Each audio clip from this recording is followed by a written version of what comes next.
하지만 그것을 추구하기 시작했을 때 여러분들은 성공과 멀어질 수 있다는 것을 해보기도 전에 이미 가능성을 아예 차단시켜버린 말입니다.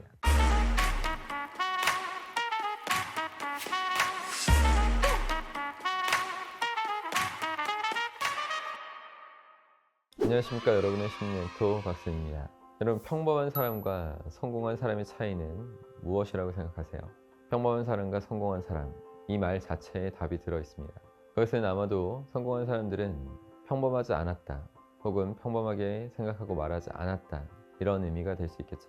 오늘 저는 성공과 실패를 가르는 그 세 가지 사고 습관에 대해서 얘기해 보려고 합니다.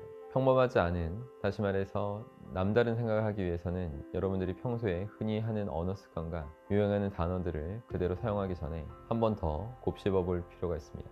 work와 life 사이의 밸런스를 줄여서 워라벨 이런 말이 유행했고, 지금도 여전히 직업과 회사를 선택함에 있어서 젊은 세대들한테 중요한 가치로 받아들여지고 있겠죠. 일과 삶이 적절한 균형을 이룬다.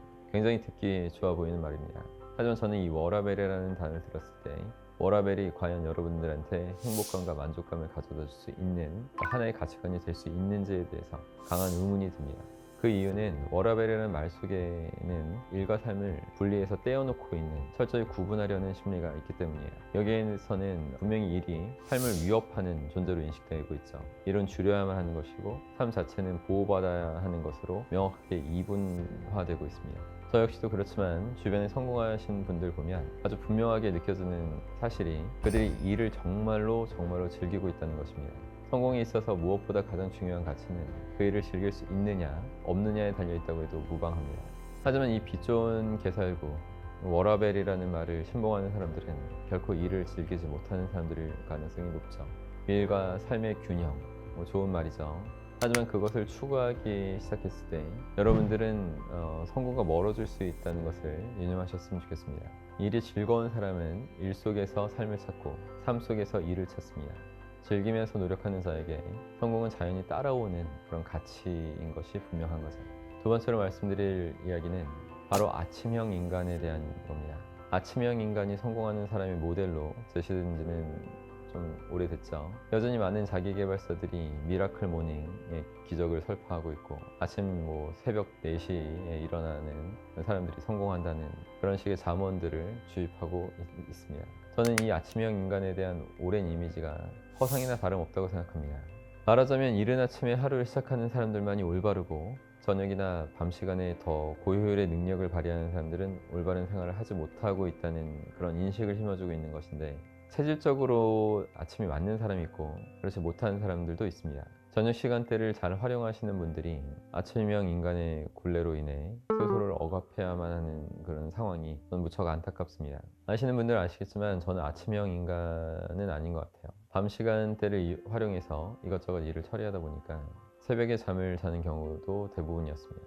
요즘 들어서는 좀 일찍 자려고 의식적으로 노력을 하는데, 그래도 남들보다는 최소 12시는 넘기는 것 같아요. 아무리 빨라도. 하지만 저는 누가 아침에 일어나느냐가 중요한 거라기보다는 누가 규칙적으로 생활하느냐가 더 본질인데, 아침형 인간이라는 말은 이 본질을 흐리고 있습니다.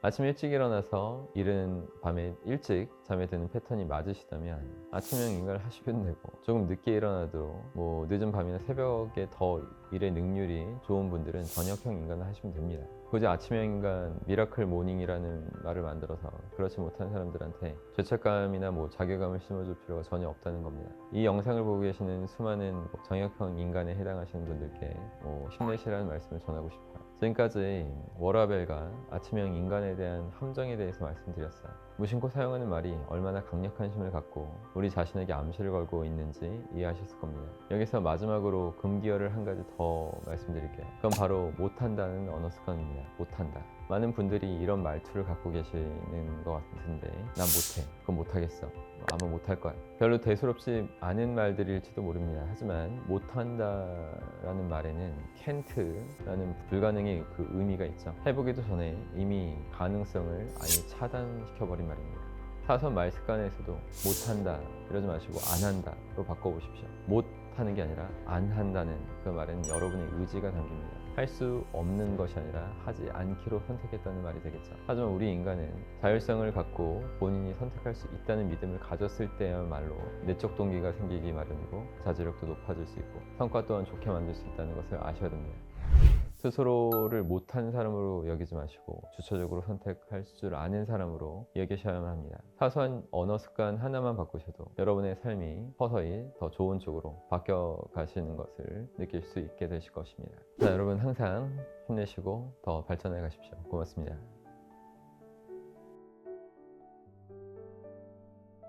여러분 영상 재밌게 보셨나요? 재밌게 보셨다면 구독해 주시고 좋아요 자주 눌러 주십시오. 그리고 댓글로 여러분의 생각들, 여러분의 의견들을 많이 남겨주십시오. 그러면 제가 그 글들을 다 보고 친절하게 답변도 남겨드리겠습니다.